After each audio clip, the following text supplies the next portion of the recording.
Hello students, welcome to English Lessons with Rupna. Today I am explaining the lesson Seeing People Off written by Max Beerbohm. So this is an interesting lesson that you have in your third unit. In third unit you have the poem Ulysses and also this lesson Seeing People Off written by Max Beerbohm. So I would suggest you to study essay from Seeing People Off. It is easier for you to understand this lesson and then write the essay on your own. So here I am just discussing the important points taken from the lesson.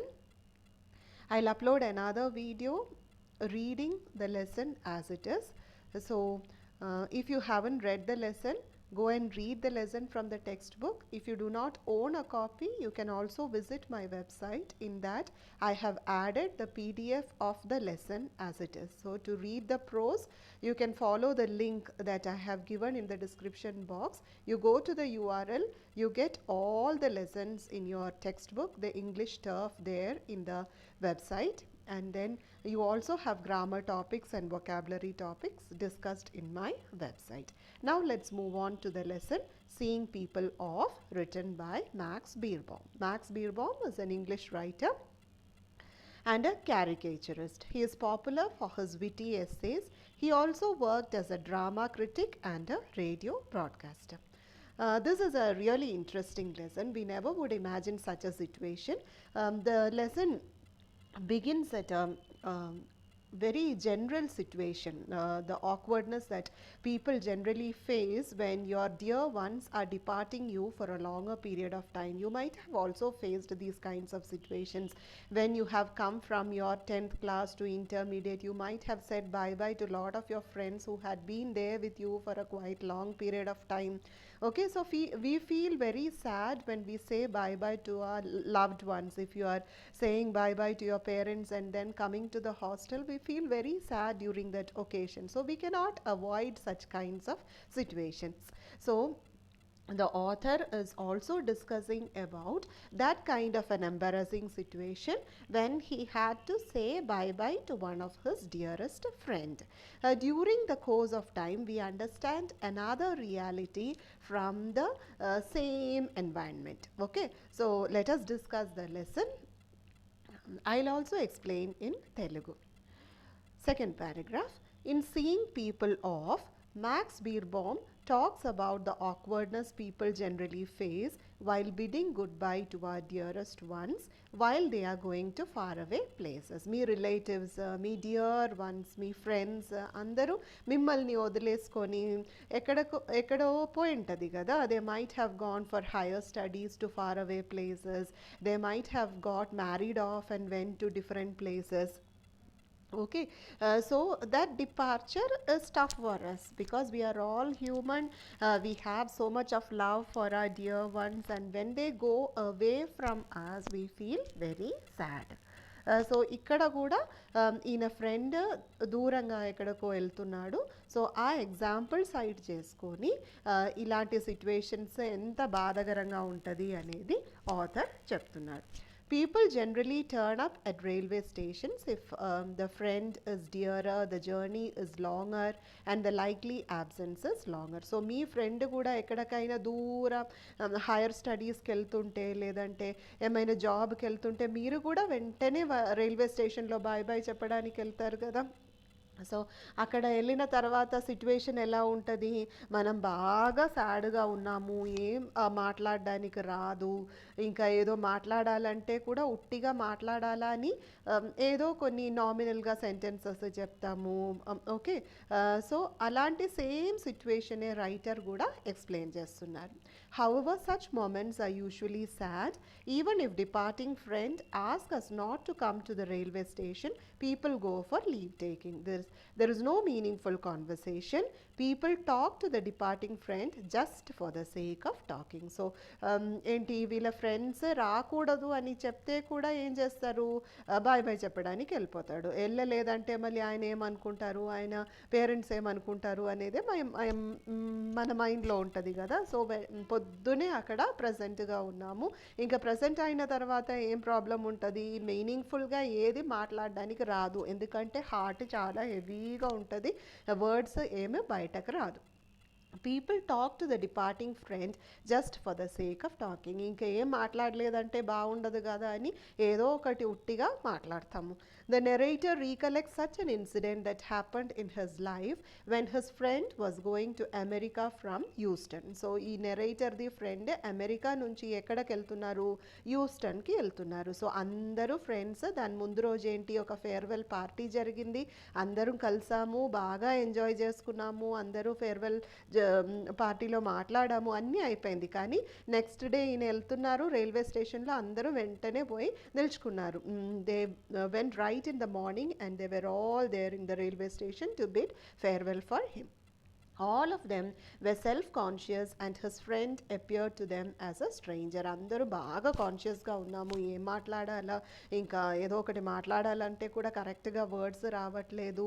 ఆయన face చూస్తే ఇంకా ఆయన కూడా చాలా బాధ ఉంది కాబట్టి ఆయన ఫేస్ ఒక స్ట్రేంజర్ ఫేస్ అలా అయిపోయింది, బాగా ఇమోషనల్గా ఉన్నాడు ఆయన కూడా.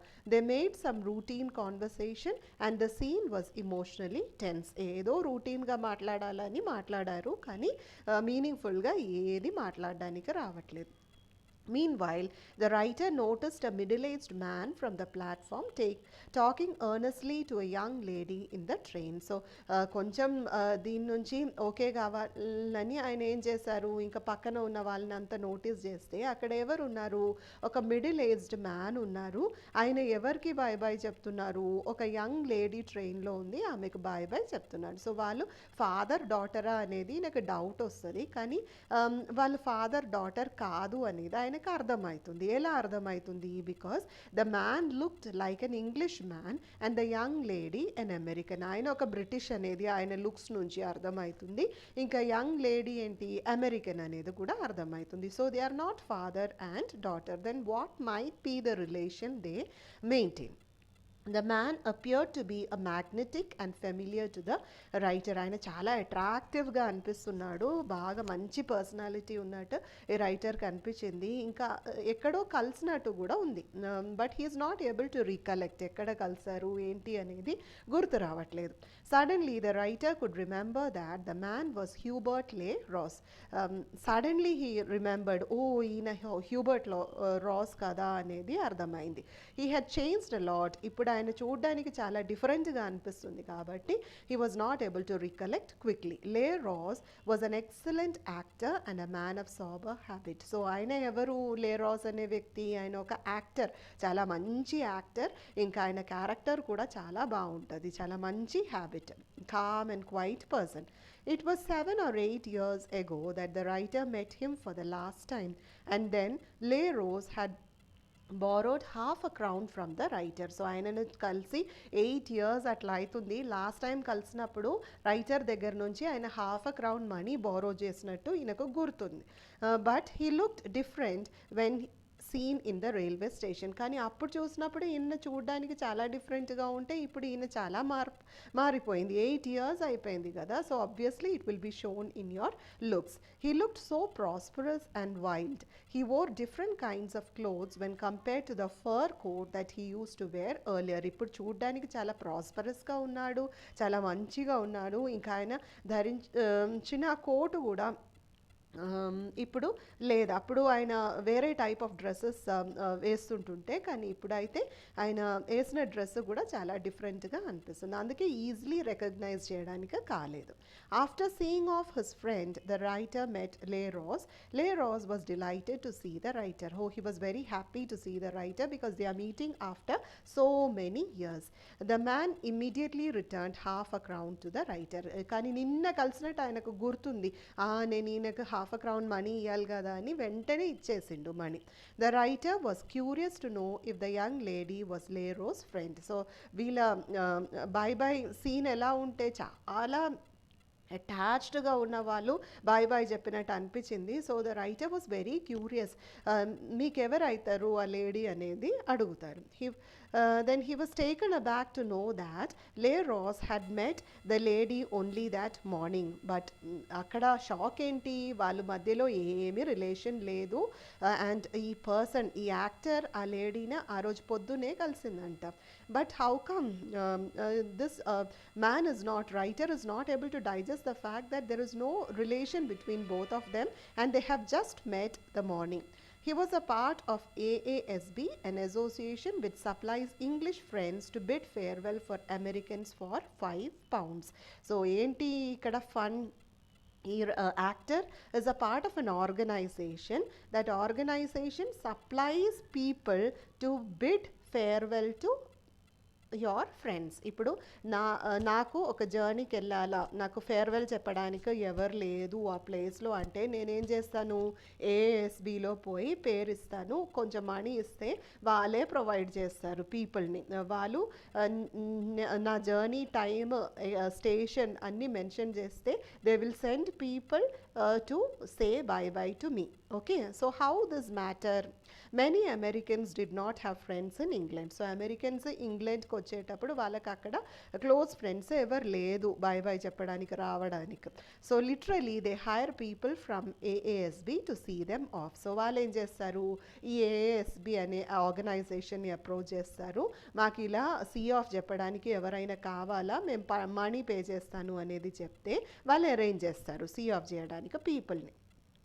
So in order to prevent themselves from feeling bad, they hire people from AASB to see them off. So వేరే వాళ్ళు చూసినప్పుడు కూడా ఎట్లా ఉంటుంది, నాకు సీ ఆఫ్ చేయడానికి ఒకరు ఉన్నారు, వాళ్ళు ఇంత మంచిగా సీ ఆఫ్ చేస్తున్నారు, ఏంటి వాళ్ళ రిలేషన్ ఎంత స్ట్రాంగ్గా ఉంది అనేది వేరే వాళ్ళు ఫీల్ అవుతారు కదా.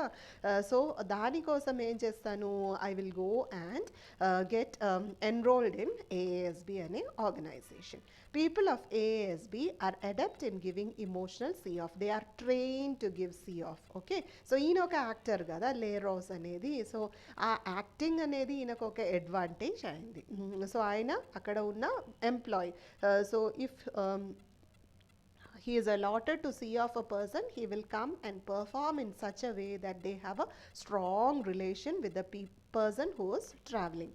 The writer was very much surprised to know this. Writer అనేది కాదు, మనకు కూడా ఇది చాలా సర్ప్రైజింగ్గా ఉంది కదా, మనం ఎప్పుడు ఇలాంటిది వినలేదు, and we have never read about such a situation. He wanted to learn how the art of seeing off from Leros, and the latter agrees to teach him the same. So writer కూడా ఇది చాలా మంచిగా అనిపించింది, నేను కూడా నేర్చుకోవాలా ఎలా see of చెప్పాలనేది, ఎందుకంటే నిజంగా నేను సీ ఆఫ్ చేస్తున్నప్పుడు నాకు మాట్లాడడానికి రావట్లేదు, ఇంకా చాలా ఎంబరాజింగ్గా ఉంటే, అందుకే నేను కూడా మీతో పాటు వచ్చి సీ ఆఫ్ చెప్పడానికి నేర్చుకుంటాము అనేది రైటర్ చెప్తారు. And the latter agrees to teach him the same. The whole prose depicts an ordinary daily situation. At the same time, it reveals the social absurdity with humor, elegancy and wit. So ఇది ఒక daily లైఫ్లో జరిగిన ఒక situation గురించే writer చాలా కామికల్గా, విట్టిగా, ఇంటెలిజెంట్గా ప్రజెంట్ చేశారు. And we were stun to know that these kinds of organization exist and they provide people to see people off. Bye bye చెప్పడానికి కూడా పీపుల్ని హైర్ చేస్తారు ఒక్కొక్కరు అనే విషయం మనకు దీని నుంచి అర్థమైంది. Okay, I hope you understood the lesson. Thank you.